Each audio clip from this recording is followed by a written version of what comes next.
Well, fuck, the camera fell down. Sorry. What the fuck is going on, YouTube? This is just a kind of a rambling video about my cobbled together 7.62x39 AR build. Hold on a second while I crack open a cold one. Don't be a fucking pussy. These are unloaded. Plus, doesn't fucking matter anyway, right?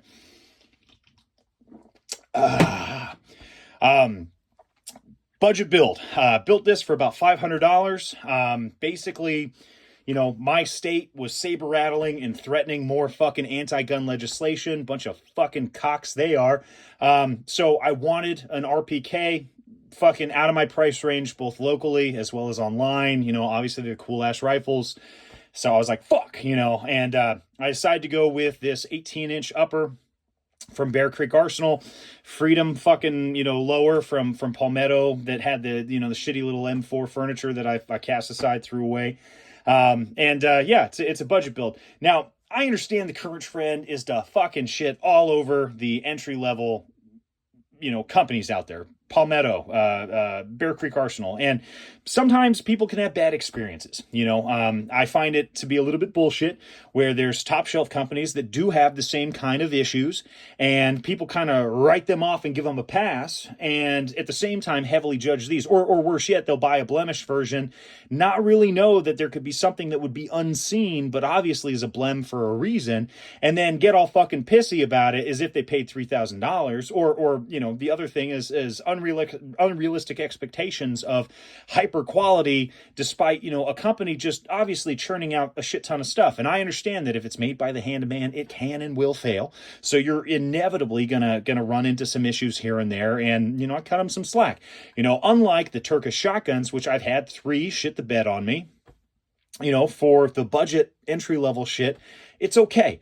I'm not saying it's just as good as, but I am saying that it is a fun fucking project and it's going to be okay and decent for a, you know, just an occasional range gun. You know, obviously this isn't a go to war gun, which by the way, that shit's getting fucking old too. You know, I 20 years ago, I would have been all into the whole fucking combat focus only stuff, you know, only go to war, you know, it's got to be top shelf, it's got to be the best of the best of the best, sir, you know, kind of stuff. And you know, once you amass a collection, you start dipping your toes in, you know, the entry level or budget builds. And I'll be honest, man, if I only bought top shelf stuff, I'd have like 3 guns, right? I can't afford fucking $3,000 fucking rifles, you know.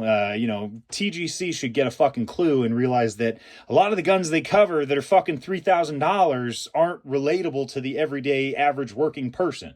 You know, like, goddamn, man, like, it's like they hold their nose every fucking time they cover a gun that's like, you know, entry level or subpar for their preferences. And yeah, they got cool access to top shelf shit, which I'm sure is fucking great, but like, how many times can I fucking see a $5,000 1911? Or how many fucking times can I see some of these fucking AR9 things that are just slightly different than the budget ones, but they cost fucking $2,500? Like, that shit to me is fucking retarded. It's dumb.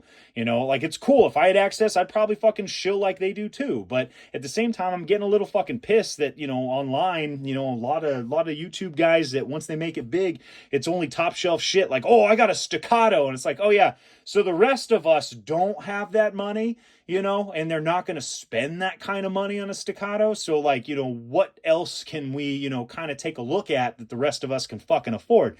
So like, I like content that's focused towards the everyday average person. And that's why I'm coming at you with this fucking shit, is it's like, this is okay. This is perfectly fucking adequate for a goddamn weekend range session.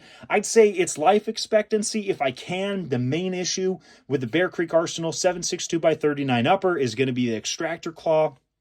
I'm just counting the rounds right now. I think I'm at either 300 or 350 rounds on you know, this upper.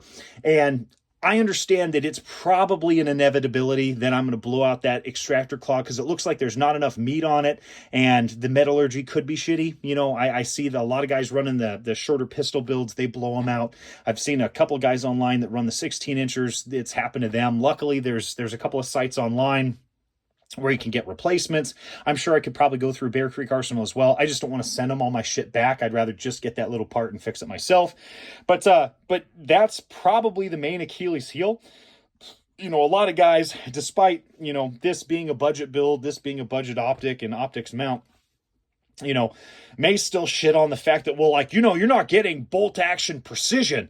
And it's like, no fucking shit, it's a goddamn AR, and it's in a fucking caliber that's not meant to be, hyper accurate past 300 yards. I mean, yeah, you can still reach out there and touch something past 300, but effectively on paper, you're looking at about 300 yards where that's its optimal range. And, looking at the barrel lengths, realistically, 18 compared to 16 inches, you're not getting a whole lot extra. I just fucking happen to like the DMR style of setup. And so that's what I'm doing to most of my rifles. Just like 5 years ago, I liked collecting small pocket pistols because it was, everyone's sleeping on them and everyone was going after the new whiz bang thing. But those, I was seeing consistently at pawn shops and gun stores for pretty affordable prices. So I got really into those. I've since offloaded everything I've owned, in terms of pocket pistols, but that's kind of the game there. Yeah, so going back to the rifle, I know I keep going on these tangents here. Most of this being a budget build, got parts from, a lot of holiday sales, stock I got on a forum for $50. This was 20, 2 packs of these for $10. This was 20 on KAK Industries.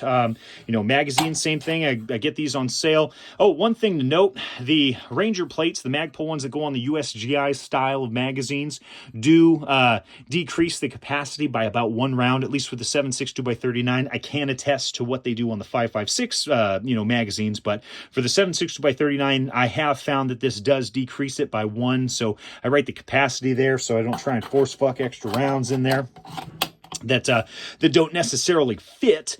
But all in all, the whole color scheme is derived strictly because of this grip, and that's now why anything that is chambered in 7.62 by 39 that is not a, AK now has this type of color scheme so that I can at least keep the calibers, kind of organized. Whereas, OD green and black are typically 5.56 or, 9mm and stuff like that. I haven't tricked anything out, but most of the time I'm just going to go with flat dark earth to help differentiate that. And then everything else for the most part is fucking black anyway, just because I think it looks better. But overall, my biggest thing is if you want to go and fuck with Bear Creek Arsenal or PSA, I mean, I can think of worse companies to fuck with on the bottom barrel budget builds. It's going to work okay. And again, the extractor is going to be your primary issue here. I've seen some horror stories, but I've also seen some fucked up shit from top shelf companies as well. I mean, if you fuck around on the internet enough, you're going to find nasty stories on any product that's out there. I mean, shit can fucking happen. So I would say dip your toes in the fucking water and, pick up a cool ass budget gun, maybe trick it out and set it up the way you like it. And, quit doing this shit where, you go online and just shit on stuff before you take it out. Obviously, round count wise, I'm counting the rounds on this upper. If it looks like this motherfucker shits the bed at 400 rounds, then I'll fucking make a video about it and I'll fucking, show the extractor replacement. But until that happens, I'm gonna say that it fucking works. It's okay. It's not the best, but it's decent. It's gonna be something that fulfills a fun weekend plinking rifle, and it gives me a new setup to take out and actually have a good time with. Whereas, if I fucking saved all my pennies and only bought top shelf shit, I mean, goddamn, dude, I'd probably have one 5.56 rifle, one fucking 308 rifle, and that shit's kind of. I'm a gun slut, man. I'm gluttonous with this shit. So it's like I want to have cool stuff, and this is my primary hobby. So I like having shit. And like I say, you kind of get a little bit of that 5.56 AR fatigue, because they all, I mean, they're made to a point now where even some of the bottom barrel stuff is pretty okay. It's really hard to fuck it up. It's when you start changing the fucking fire control group and buffer and stuff like that. That's when you run into weird issues, or the bolt carrier can sometimes have some issues. But For the most part, the budget guns at least give you the ability to dip your toe in the water into something new, fuck around with it, and then, who fucking knows? Maybe I sell off the fucking upper and I go with something a little bit more expensive, but realistically, this is going to get the job done for what it is. So, you guys got a cool-ass build that you're working on? I'd love to hear about it. Like, I love talking about gun shit all day, every day. I just don't check my channel frequently, so, leave a comment down below. Any questions about the Bear Creek Arsenal uppers, chambered in 7.62 39, go ahead and get at me. But for the most part, I mean, it's already on the internet, so there's not a whole lot to chit chat about. But I mean, I'd say you'd be fucking fine purchasing one of these, man. Don't be afraid of it. Their site's legit. Their uppers are okay. They're not the best of the best, but they're decent for budget builds. So thank you for watching, and I'll get to you next time.